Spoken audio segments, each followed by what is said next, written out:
Vamos a comenzar con la clase de la descripción de la carótida interna. Y esta carótida interna va a formar parte de la vascularización del encéfalo.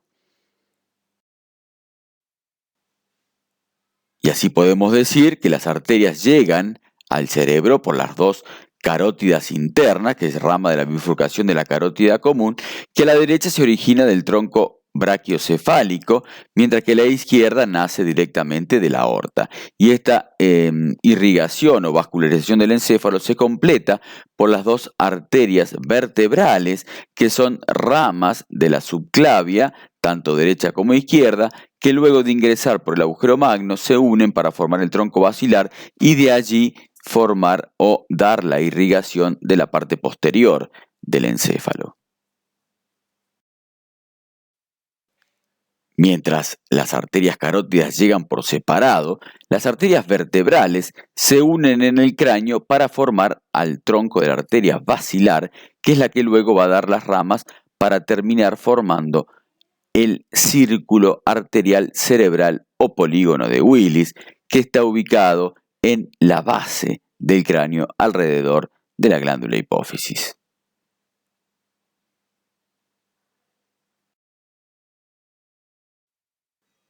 Describamos ahora a la arteria carótida interna, y esta carótida interna es esencialmente la arteria del cerebro anterior y de la cavidad orbitaria. Esta carótida interna es una de las ramas terminales de la carótida primitiva o común, que en su origen se encuentra hacia lateral de la carótida externa, en el fondo del triángulo de Farabeuf, y a nivel del borde superior del cartílago tiroideo frente de las apófisis transversas de la cuarta vértebra cervical. Luego cruza por detrás y medial a esta carótida externa, ascendiendo por el espacio laterofaringeo retroestilio, ingresando al cráneo, al conducto carotídeo del peñasco, corre por el seno cavernoso y al salir de este va a dar sus ramas terminales y colaterales.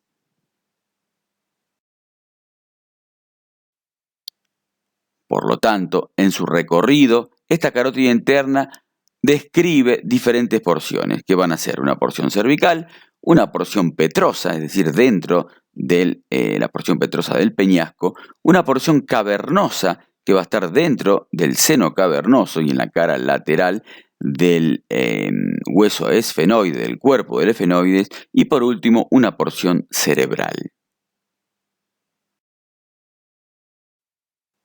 Y veamos cuáles son estas relaciones de esta carótida interna. Y en su trayecto o porción cervical, la arteria carótida interna es una arteria de pasaje, no da ramas, y sus relaciones se distinguen, que va a pasar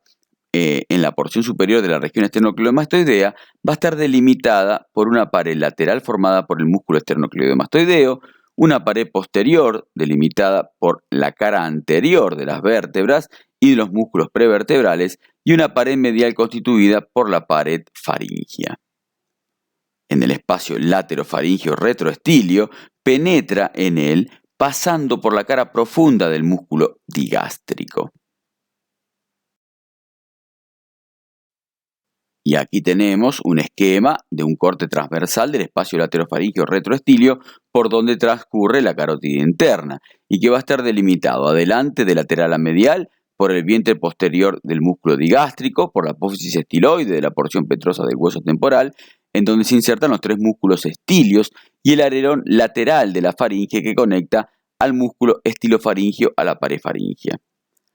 Hacia posterior se va a relacionar con las dos primeras vértebras cervicales, es decir, el atlas y el axis, que están tapizados por los músculos prevertebrales, que son el largo de la cabeza, largo del cuello, recto anterior menor y recto lateral, cubierto por la hoja prevertebral de la fascia cervical. Medialmente va a estar ocurriendo por el ángulo posterolateral de la faringe, formado por el músculo constrictor superior de la faringe, y lateralmente va a estar en relación con el apófisis mastoides, con el músculo esternocleidomastoideo y con el vientre posterior del digástrico, el trapecio y el esplenio de la cabeza. hacia arriba va a estar en relación con la base del cráneo, con el orificio del conducto carotídeo intrapetroso, con el foramen yugular y el conducto del nervio hipogloso mayor.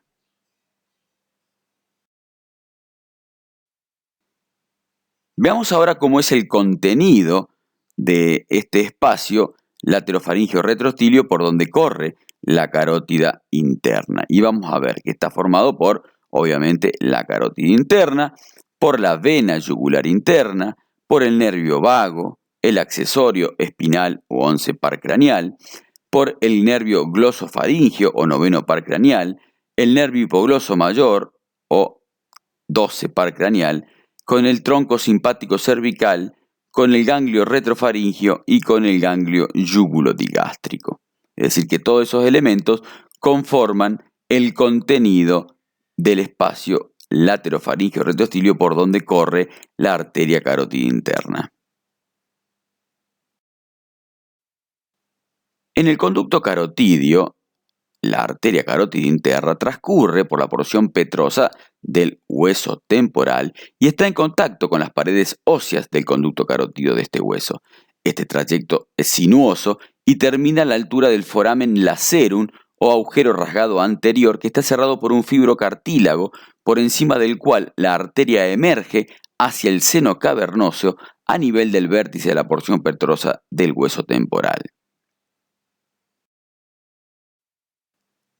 En el seno cavernoso, la arteria carótida interna tiene la forma de una S itálica y está próxima a la pared medial ósea del seno cavernoso, que esta pared medial ósea correspondería a la pared lateral del cuerpo del esfenoides, la pared lateral del cuerpo del esfenoides. Y dentro de ese seno cavernoso, la arteria se encuentra relacionada con el nervio abducen que pasa al lateral y por debajo, y por la pared lateral de ese seno cavernoso se va a relacionar con el nervio oculomotor, con el troclear, con el oftálmico de Willis y con el nervio maxilar, ambos ramas del nervio trigémino.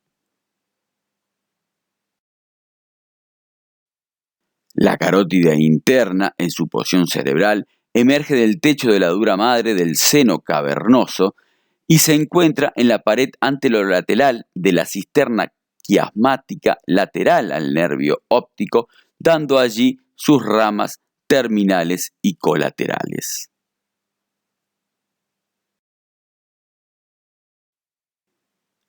Veamos cuáles son las ramas colaterales de la carótida interna. Y es que vamos a tener que la arteria carótida interna no da ramas colaterales de calibre importante, excepto las arterias hipofisarias, que vamos a tener unas superiores y otras arterias hipofisarias inferiores, y la arteria oftálmica.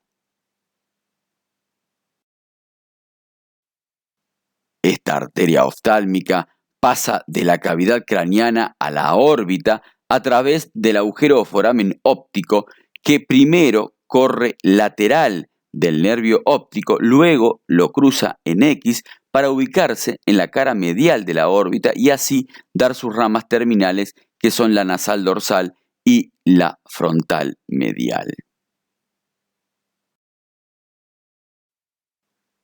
Y luego de haber nombrado las terminales de esta arteria oftálmica, vamos a ver cuáles son las colaterales. Y para ello tenemos una mnemotecnia, que es dos musculosos sicilianos palpaban las criptas etmoidales de la nariz de Frondizi. Y vamos a ver, musculosos son las arterias musculares inferiores y superiores. Sicilianos son las arterias ciliares cortas y largas anteriores y posteriores que perforan el ojo y llegan a la esclerótica. Palpaban son la palpebral superior e inferior para los párpados. Las son lagrimal. Criptas es la arteria central de la retina. Etmoidales son las etmoidales anterior y etmoidal posterior. Nariz es la nasal o terminal, que es la arteria nasal dorsal, que es la parte de la terminal. Y Frondizi es la frontal lateral externa o supraorbitaria.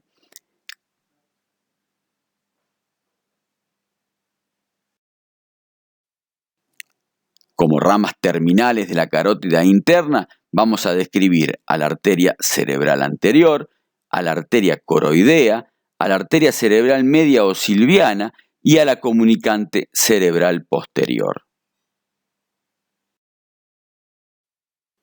La mayoría de estas arterias forman parte del polígono de Willis o círculo arterial cerebral que se encuentra a la altura de la silla turca rodeando el tallo de la hipófisis y está constituido por, de la carótida interna va a salir la cerebral anterior, la comunicante cerebral posterior, la cerebral anterior se une a través de una comunicante cerebral anterior y hacia atrás está cerrado este polígono de Willis o círculo arterial cerebral por la arteria cerebral posterior que es rama del tronco o arteria basilar. Y aquí podemos describir también a la arteria cerebral media y a la arteria coroidea, que son ramas terminales de la carótida interna, pero que no forman este círculo arterial cerebral o polígono de Willis. Es decir, que el círculo arterial cerebral o polígono de Willis está formado por la arteria cerebral anterior, la comunicante cerebral anterior, la comunicante cerebral posterior, que son estas ramas de la carótida interna, mientras que la arteria cerebral posterior es rama del tronco basilar.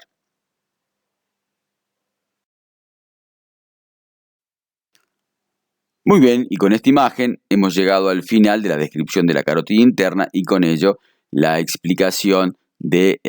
una parte de la vascularización del encéfalo, ya que las arterias terminales y el completar la parte posterior de la vascularización encefálica a través de la arteria vertebral va a ser motivo de otra clase. Muchas gracias por su atención.